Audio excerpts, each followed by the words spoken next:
नमस्कार दोस्तों, welcome to the new episode of horror stories. मैं आपके सामने एक सच्ची घटना को पेश करने जा रहा हूं, जिसे हमारी दादी जी ने हमें बचपन में सुनाया था। बात करीब 1940 से 45 के बीच की है। हमारे दादाजी पहले ब्रिटिश आर्मी में हुआ करते थे। आफ्टर रिटायरमेंट उन्होंने टाटा स्टील, जो कि जमशेदपुर में स्थित है, उसको उन्होंने ज्वाइन किया। जमशेदपुर का पुराना नाम काली माटी हुआ करता था। करीब जून जुलाई गर्मियों का मौसम था। उस वक्त हमारे दादाजी की ए शिफ्ट चल रही थी। ए शिफ्ट का समय सुबह 2 बजे प्रारंभ होता था और छुट्टी का समय 2 बजे दोपहर।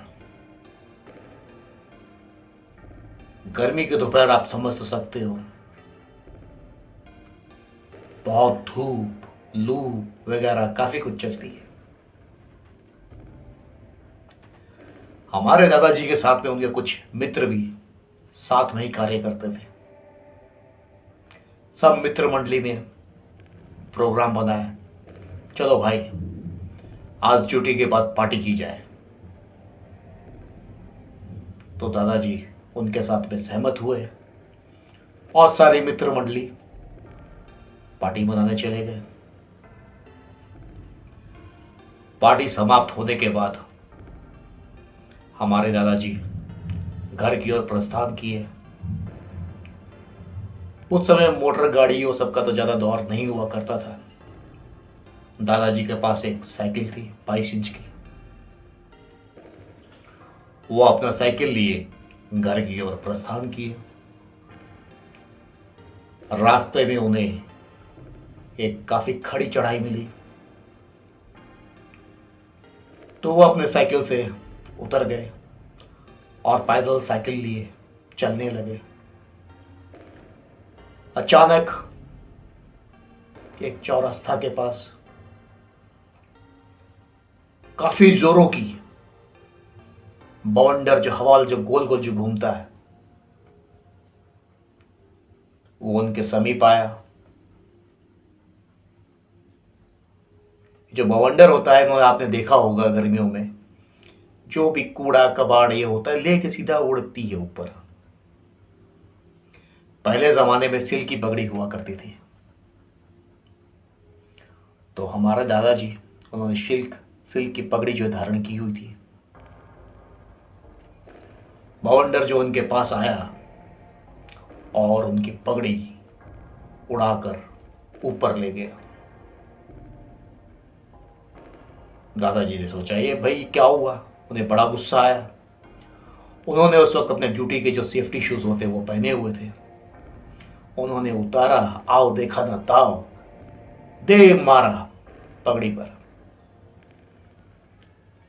जैसे पगड़ी को जूते ने छुआ, पगड़ी नीचे आके गिर पड़ी। उन्होंने अपनी पगड़ी उठाई, सर पे लपेट के घर की ओर निकल दिया। घर में उस वक्त हमारी दादी जी अपने गांव गई हुई थी बच्चों के साथ। गर्मियों का वक्त था, तो दादाजी हमारे घर में अकेले थे। जैसे रात हुई, एज यूजुअल हम अपने बेडरूम में सोने चले जाते हैं। दादाजी भी अपने बेडरूम में गए और अपनी पलकी झपकी।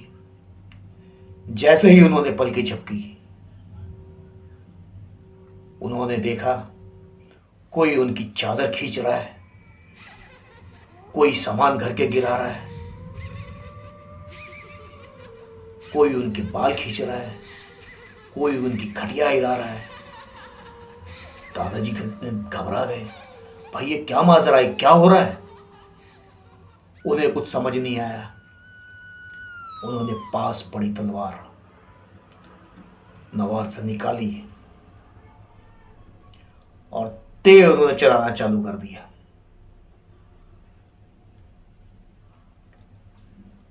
पास में जो भी चीजें बलाई थी उन्हें उससे कुछ फर्क नहीं महसूस हो रहा था। जैसे आप पानी में तलवार चलाते हो या हवा में तलवार चलाते हो, सेम एज इट इज। बहुत परेशान हुए, रात भर सो नहीं सके। चलो जैसे तैसे सुबह हो गई, उनके ड्यूटी का समय हो गया, वही है शिफ्ट 6 से 2। ड्यूटी जाते हुए वो सोचने लगे शायद कल रात जो भी हमारे साथ हुआ वो मदिरा के सेवन की वजह से हो सकता, मुझे कुछ वहम हुआ हो। चलो रात गई बात गई। अगले दिन फिर शाम हो गई। शाम होते ही फिर वही सिलसिला चालू हो गया। घर में खूब उठन, खूब धूम धड़ाम, सब कुछ अस्त व्यस्त कर दिया घर।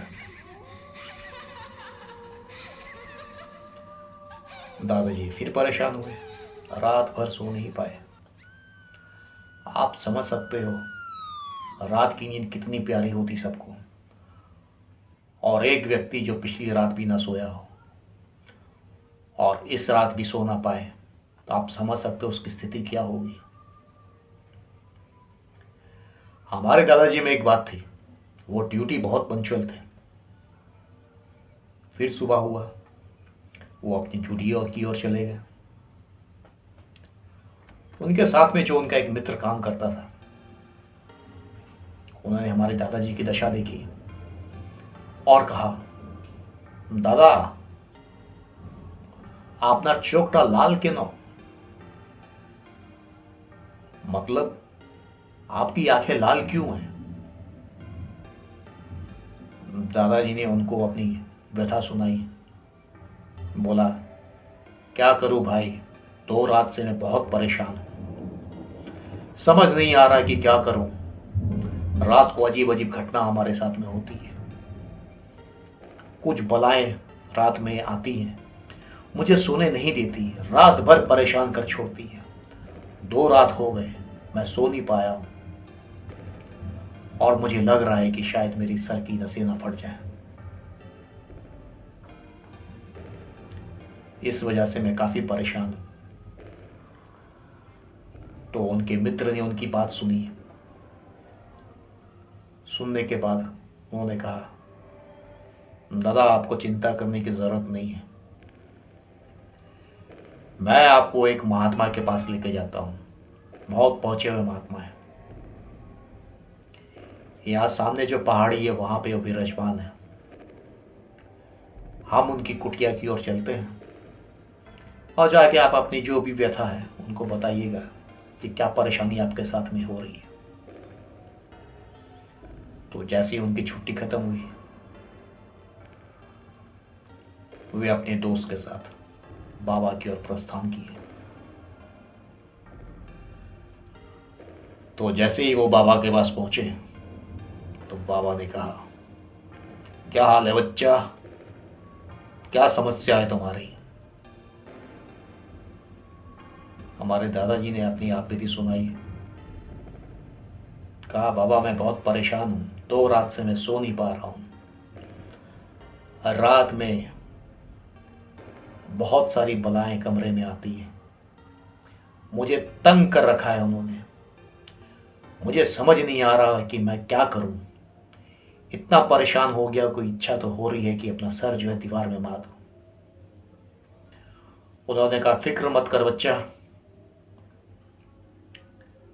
आज रात जब वो बलाएं तुम्हारे पास फिर आएंगी तो तुम कैंची से जो है उनके बाल सभी के काट डालना और बाल काट के हमारे पास लेके आना।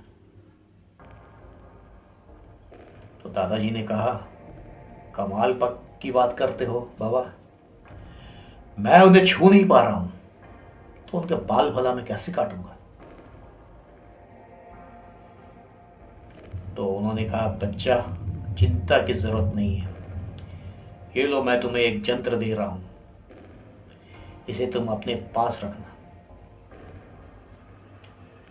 इस यंत्र से क्या होगा कि जो भी बलाएं हैं वो तुम उनको छू सकते हो, पकड़ सकते हो, और तुम्हें जैसे मौका मिले तुम उनके बाल काट लेना। तो ठीक तीसरी रात थी, फिर वही सिलसिला। दादाजी ने कैंची पकड़ी और वहां 14 बनाई थी, 14।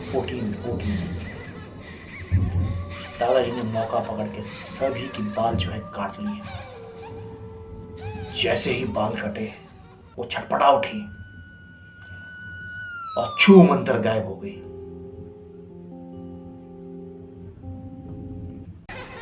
आगे की स्टोरी जानने के लिए कृपया हमारे साथ बने रहें। अगले एपिसोड में आप इसका अगला भाग सुन पाएंगे। तब तक के लिए धन्यवाद।